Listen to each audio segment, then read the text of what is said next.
Assalamualaikum Bapak Ibu sekalian. Waalaikumsalam. Baik, sehat semua ya? Alhamdulillah. Itu harapan kita semua. Sesuai dengan kesepakatan kita pada pagi hari ini, yaitu tepatnya jam 8, bahwa kita akan melakukan BST, yaitu pengkajian pasien dengan thalassemia mabuli. Pasien sudah kita sepakati bahwa Tuan Y yang berada di kamar 2C. Seperti itu ya Bapak Ibu sekalian ya. Ya, Pak. Ya, halo. Ya Bu, saya sendiri. Oh ya. Siap. Ya. Bapak Ibu, janji saya bahwa pada pagi hari ini saya akan mendampingi BST melakukan pengajian. Namun berhubungan dengan adanya keperluan saya yang mendadak, sesuai dengan telepon ini ya, saya akan mengadakan rapat dadakan dan diperkirakan nanti selesainya sekitar jam 13. Namun bimbingan pada pagi hari ini, BST pada pagi hari ini tetap berjalan dengan metode OPM yang sudah kita pelajari beberapa hari yang lalu ya, seperti itu. Pengajian tetap berjalan ya, perhatikan etika, sopan santun dan privasi pasien, seperti itu ya. Itu prinsip, tolong diperhatikan.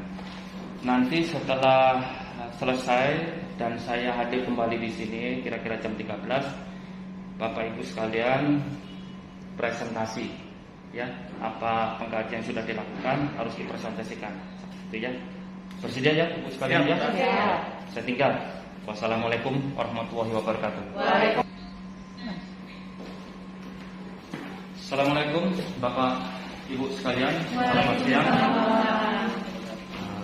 Sesuai dengan janji saya dan Bapak Ibu sekalian tadi pagi, bahwa siang pada pagi hari ini Bapak Ibu presentasi dari hasil pengkajian yang sudah kita sepakati bersama pada pagi hari ini. Bapak Ibu tentunya sudah siap dan sudah ditunjuk salah satu perwakilannya untuk membacakannya, seperti itu ya. Sudah siap ya Bu ya? Siap. Ya, silakan. Terima kasih Pak. Hari ini kami melakukan pengkajian terhadap Tuan Y, 55 tahun. Pasien masuk tanggal 26 bulan 2 2021 jam 14. Diagnosa medis dengan CA buli. Keluhan utama pasien sulit BAK. Riwayat penyakit sekarang ini saya dilakukan pengkajian tanggal 27 bulan 2 2001 jam 9. Pasien mengeluh nyeri saat BAK, disertai dengan rasa nyeri dan panas di akhir BAK. Dengan skala nyeri 5 terus menerus dan tampak gelisah pasiennya dan meringis menahan nyeri. Punya riwayat penyakit dahulu, yaitu di tahun 2019 pasien pernah melakukan operasi TUR dan dilakukan kemoterapi intravesiko. Hasil dari pengkajian yang kami dapat konjungtiva pasien pucat, mukosa mulutnya pucat, CRT 4 detik per menit. Tanda-tanda vital: tensi 90/60, tem 36,2 derajat Celcius, heart rate 90 kali per menit, RR-nya 20 kali per menit. Aktivitas: pasien merasa lemah namun masih bisa melakukan aktivitas mandiri. Kebiasaan yang dilakukan pasien saat belum sakit, dia perokok berat dan rutin minum kopi.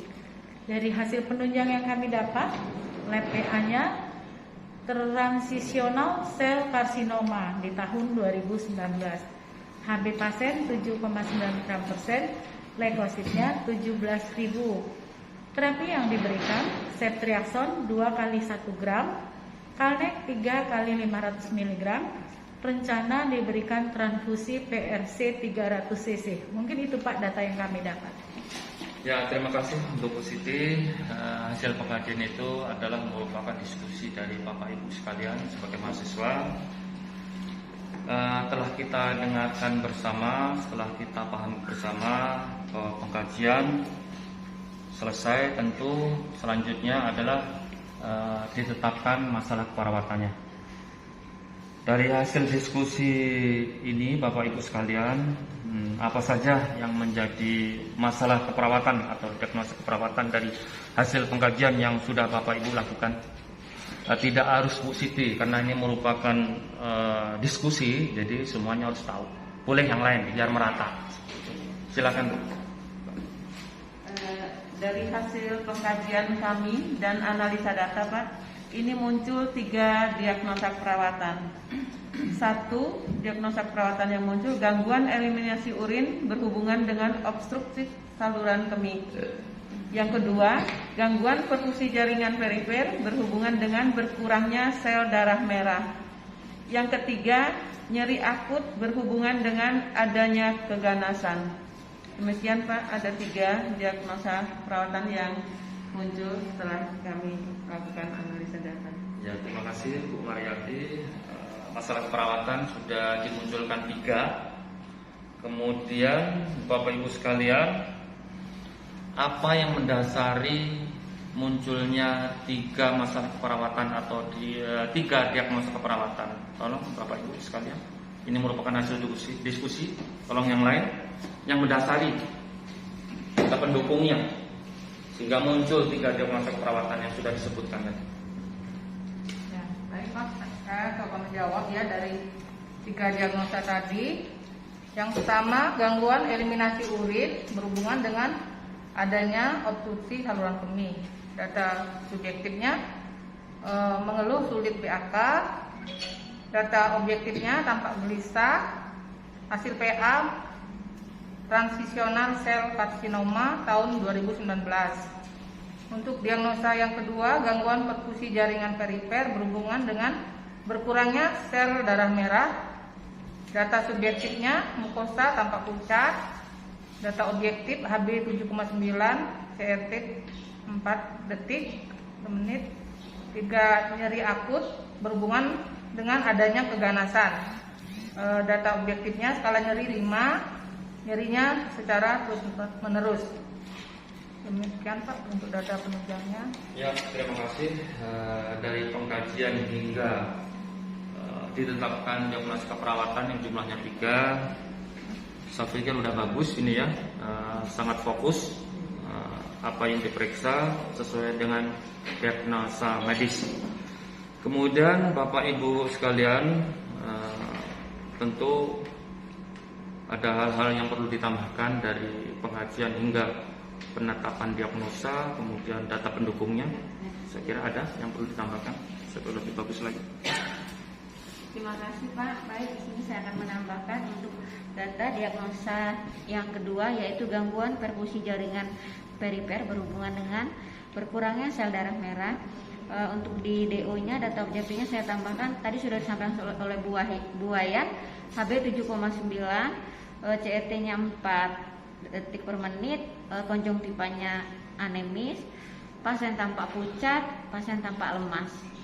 Terus untuk diagnosa yang ketiga yaitu nyeri akut berhubungan dengan adanya keganasan, saya tambahkan yaitu DO-nya skala nyerinya 5, pasien merasakan nyeri terus menerus, pasien tampak gelisah. Mungkin itu Pak yang bisa saya tambahkan. Oke, terima kasih. Saya pikir ini sudah bagus. Namun sedikit ini tambahan dari saya dari pengkajian yang sudah dilakukan. Ini kan dari ada yang ibu-ibu, ada yang bapak-bapak. Cuma di pengkajiannya palpasi atau perabaan di buli-buli ini sepertinya belum disebutkan karena terkait dengan itu ya, alokasinya buli-buli di situ ya. Jadi saya rasa hasil dari palpasinya belum disebutkan di situ ya. Apakah ada nyeri, ada massa atau ada distensi dari buli-bulinya belum disebutkan di situ ya. Nah, semuanya udah bagus, tolong ditambahin seperti itu. Oke. Terima kasih Bapak Ibu sekalian yang telah melakukan pengajian hingga penetapan diagnosa, dan perlu saya sampaikan bahwa apa yang Bapak Ibu lakukan, apa yang Bapak Ibu kerjakan dalam pengajian pada pasien dengan karsinoma ini, saya sampaikan bahwa yang Ibu temui di lapangan ini tidak jauh beda dengan apa yang ada di konsep dan teori. Ya. Konsep dan teori mengatakan bahwa karsinoma buli, pasien dengan keganasan ini, keluhan utamanya umumnya adalah dengan mengalami kesulitan untuk buang air kecil atau BAK ya. Kemudian di akhir BAK-nya itu disertai dengan rasa nyeri dan panas. Kemudian pasien melaporkan urin yang berwarna merah atau hematuri seperti itu. Dan Bapak Ibu sekalian dalam pengajian ini menemukan hal itu ya. Perlu saya sampaikan kembali bahwa apa yang ada di lapangan itu tidak jauh beda dengan apa yang ada di teori dan konsep. Itu secara medis. Kemudian pasien-pasien dengan karsinoma buli itu terjadi penurunan hemoglobin ya, karena adanya hematuri baik ringan, sedang atau masif itu ada ya seperti itu. Ibu temukan di situ ya di pengajian adanya hematuri. Kemudian pasien dengan karsinoma buli ini secara medis mendapatkan penanganan operasi turbuli namanya ya. Nah, di situ secara teori meskipun pasien sudah melaksanakan operasi turbuli, ini ada kalanya secara teori bahwa akan mengalami kekambuhan lagi dengan obstruksi ya, tumbuh kembali seperti itu ya. Ini dalam teori dan di lapangan juga ditemukan bahwa pasien yang ada dalam pengajian tersebut pada tahun 2019 itu sudah dilakukan turbuli. Kemudian tepatnya hari ini yaitu tahun 2021 ini keluhannya muncul kembali, terjadi kesulitan untuk BAK atau obstruksi ya. Kemudian secara teori bahwa ditemukan dari PA jaringannya itu adanya keganasan yaitu TCC yang sudah familiar itu ya, sehingga yang namanya transitional cell carcinoma. Nah, umumnya banyak ini ya di bangsal perawatan itu kita temukan seperti itu ya. Secara teori itu dan di lapangan ibu menemukan hasil PA seperti itu ya. Itu secara medis. Kemudian secara teori dan konsep bahwa diagnosa keperawatan itu yang biasanya muncul adalah nyeri, juga Bapak Ibu temukan di pengajiannya. Kemudian gangguan eliminasi urin juga Bapak Ibu temukan sesuai dengan konsep dan teorinya. Kemudian gangguan perfusi jaringan perifer Bapak Ibu temukan juga ya, seperti itu sudah 3 diagnosa ya, itu secara konsep dan teori.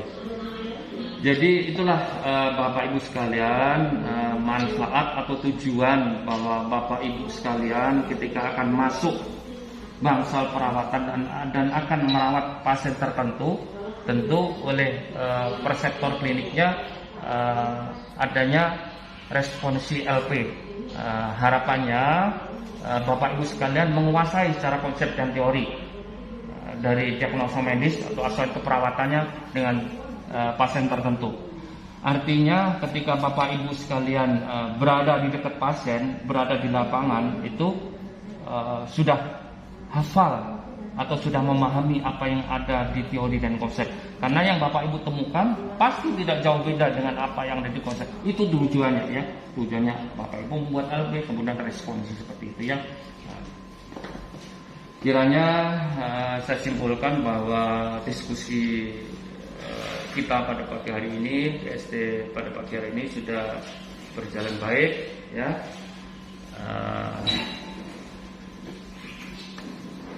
Secara teori dan konsep sudah saya sampaikan, kurang lebih saya mohon maaf. Kita akhiri ya diskusi pada pagi hari ini ya Bu ya. Saya tutup. Wassalamualaikum warahmatullahi wabarakatuh. Waalaikumsalam warahmatullahi wabarakatuh.